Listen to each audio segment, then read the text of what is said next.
Pakistan tried to tame one of the world's greatest rivers. Instead, it created a slow-motion catastrophe that's now threatening to tear the country apart. The Indus River, the lifeline of an entire civilization, has been dammed, diverted, and drained to the point where it barely reaches the ocean anymore. And the consequences? Well, they're biblical. Keep watching and find out how engineering ambition turned into an environmental nightmare. Most rivers get to retire gracefully, meandering to the sea after thousands of miles. Not the Indus. This river worked for 5,000 years without complaint, built one of history's greatest civilizations, and then got completely betrayed by the very people who depend on it. The Indus River stretches over 1,900 miles from the Tibetan Plateau through the Himalayas and down through Pakistan to the Arabian Sea. Or at least it used to reach the Arabian Sea. These days, during certain months, the mighty Indus just sort of gives up about 80 miles before the coast and turns into a sad trickle in the sand. Imagine running a marathon and collapsing 100 meters from the finish line. That's the Indus. For context, this river drains an area larger than France and Spain combined. It carries water from some of the highest mountains on Earth. The ancient Indus Valley civilization, one of humanity's earliest, was built entirely on this river's banks around 3,300 BCE. We're talking about a river that literally created civilization. Here's where things get interesting. Pakistan didn't wake up one morning and decide to destroy its own lifeline. This was a slow burn, a series of decisions that each seemed reasonable at the time, but added up to something catastrophic. Classic human behavior, really, like eating fast food every day and being shocked when your arteries file a formal complaint. It started with good intentions. Pakistan gained independence in 1947 and suddenly found itself responsible for feeding over 30 million people, a number that would explode to over 240 million today. The country is essentially one giant floodplain with mountains on the edges. No Indus, no Pakistan. Simple as that. So they built dams. Lots of dams.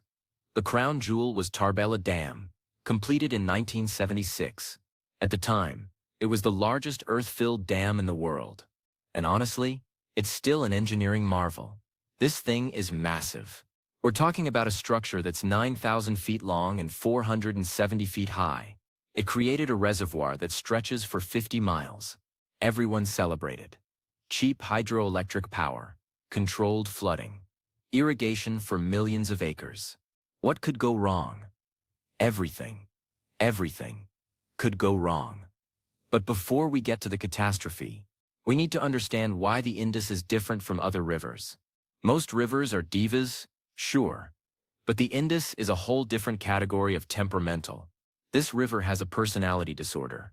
During winter, the Indus is relatively calm, but come summer, when the Himalayan snow melts, this thing turns into a liquid freight train carrying 6 million cubic feet of water per second at its peak. That's roughly equivalent to draining an Olympic swimming pool every second. For months, the sediment load is equally insane. The Indus carries about 400 million tons of sediment every year. That's enough dirt to bury Manhattan under 13 feet of mud annually. All that sediment used to flow to the delta, creating some of the most fertile land on Earth. Used to being the key phrase here. Pakistan's solution was the Indus Basin irrigation system. Not just Tarbela, but an entire network of dams, barrages, and canals. Over 40,000 miles of canals.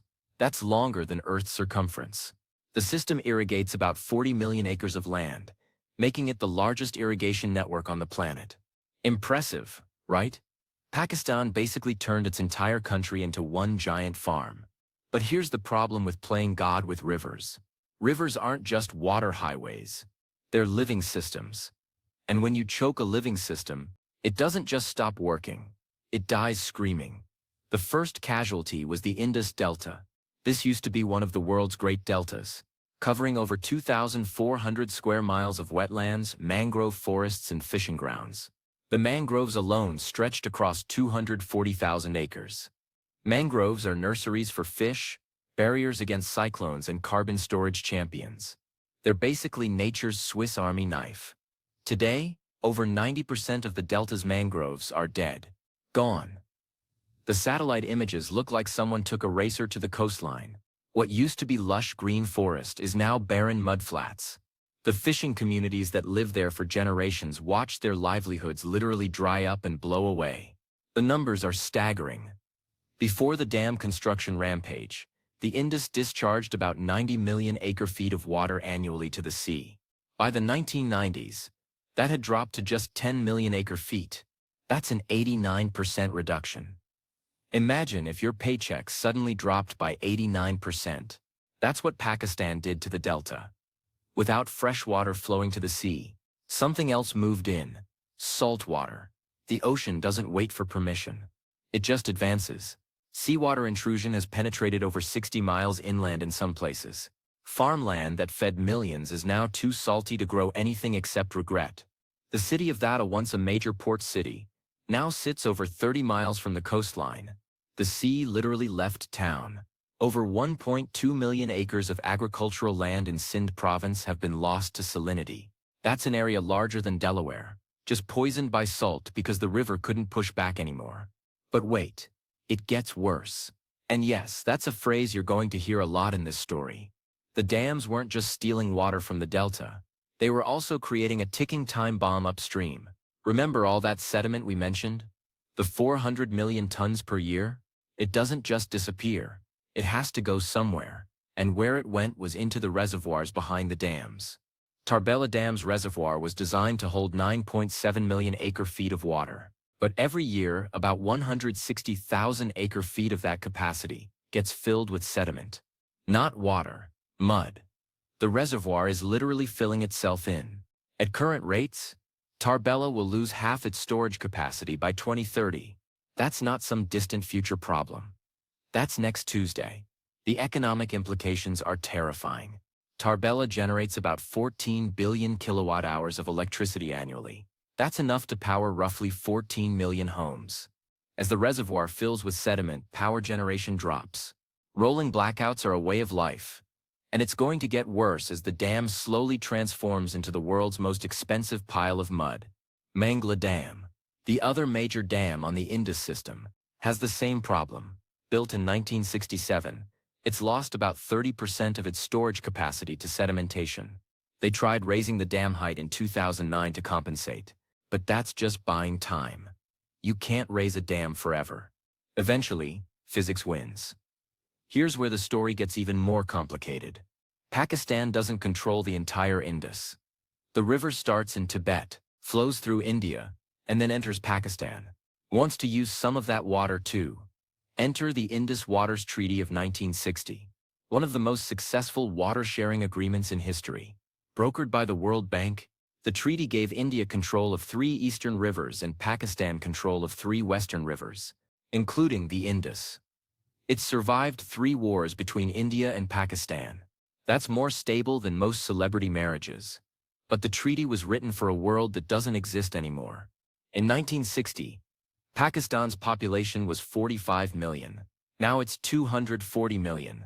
Climate change wasn't even a concept back then. The glaciers feeding the Indus are melting faster than anyone predicted. Some models suggest the Himalayan glaciers could lose 2/3 of their ice by 2100. Without those glaciers, the Indus summer flow will drop dramatically. We're talking about the primary water source for 90% of Pakistan's agriculture potentially drying up.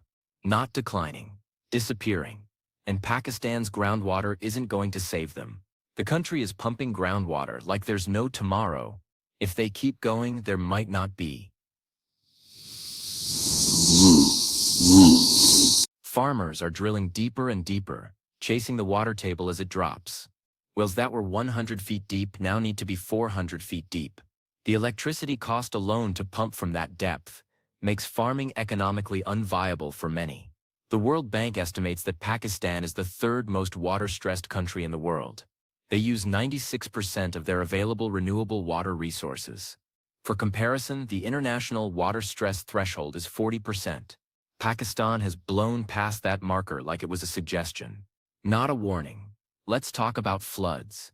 Because in a plot twist that would make M. Siri, Night Shyamalan jealous, Pakistan's water crisis isn't just about not having enough water. It's also about having way too much water at the wrong time. The 2010 floods killed nearly 2,000 people and affected 20 million others. 1/5 of the country was underwater. The economic damage exceeded $10 billion. And this wasn't a freak accident. Pakistan has experienced catastrophic floods in 2010, 2011, 2012, 2013, 2014, 2015, 2016, 2020, and 2022. The 2022 floods were particularly brutal. Over 33 million people affected, more than 1,700 deaths, 8 million people displaced. Damage estimates exceeded $30 billion. Crops destroyed, livestock drowned, infrastructure wiped out. Here's the cruel irony. Pakistan built all these dams and barrages to control flooding, but the infrastructure itself has made flooding worse. How? By destroying the natural flood management systems. Rivers need floodplains. When a river floods naturally, water spreads out across the floodplain, slows down and gradually absorbs into the ground.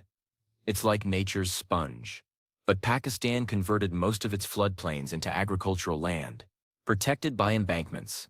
So when floods come now, the water has nowhere to go except through villages and cities. The embankments themselves are part of the problem. They're poorly maintained and often built in the wrong places. When they fail, which they do regularly, the results are catastrophic. Instead of a gradual flood over a wide area, you get a sudden wall of water smashing through concentrated areas. Climate change is turning the volume up on all of this. Pakistan experienced its wettest July on record in 2022. Some areas received 400% more rainfall than normal. The glaciers that feed the Indus are melting faster, creating glacial lake outburst floods, or gulfs. These are exactly what they sound like. The ice dams fail, and millions of gallons of water explode down the mountain. The Shishpur Glacier in northern Pakistan has produced multiple gulfs in recent years. Each one wipes out bridges, roads, and entire villages. There are over 3,000 glacial lakes in northern Pakistan. Scientists estimate that 33 of them are at high risk of producing catastrophic outburst floods. So Pakistan faces this nightmare scenario. Too much water during monsoon season causes devastating floods. Too little water during dry season causes crop failures and drinking water shortages. The infrastructure built to manage water is simultaneously failing due to sedimentation and causing worse flooding than would occur naturally.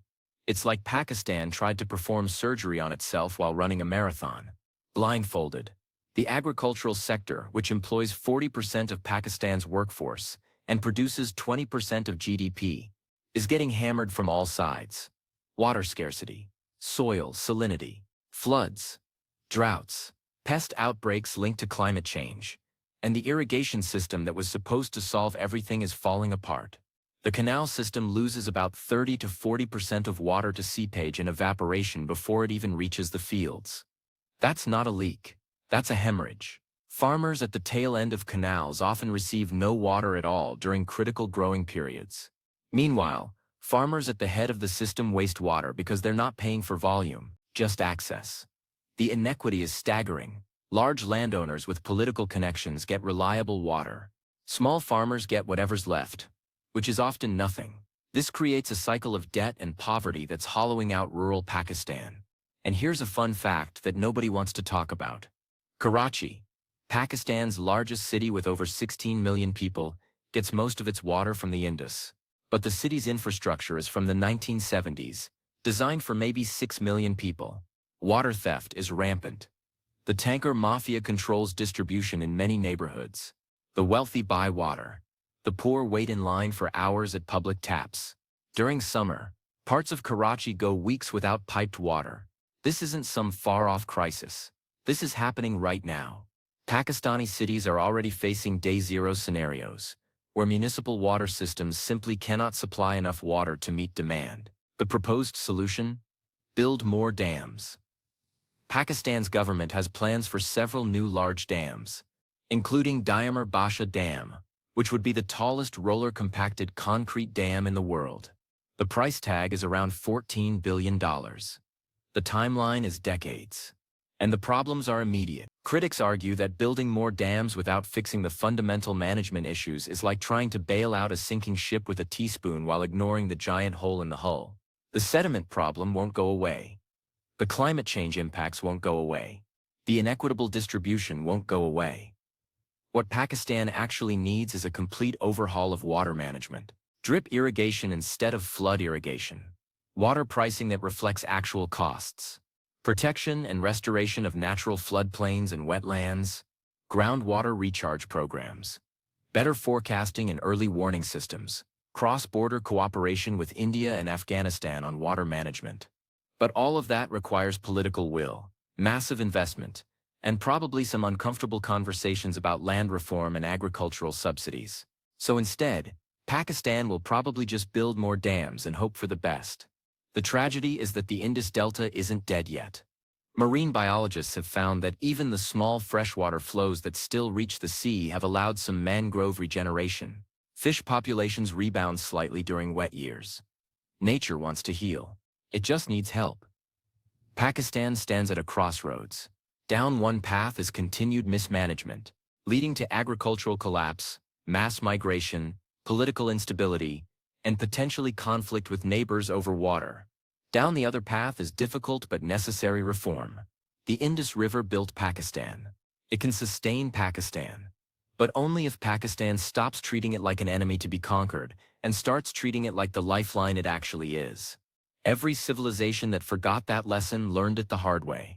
And right now, Pakistan is getting a master class in why you don't mess with rivers. Thanks for watching. If you found this deep dive into Pakistan's water crisis interesting, consider subscribing. We've got more videos exploring how geography, infrastructure, and human decisions collide in unexpected ways. See you next time.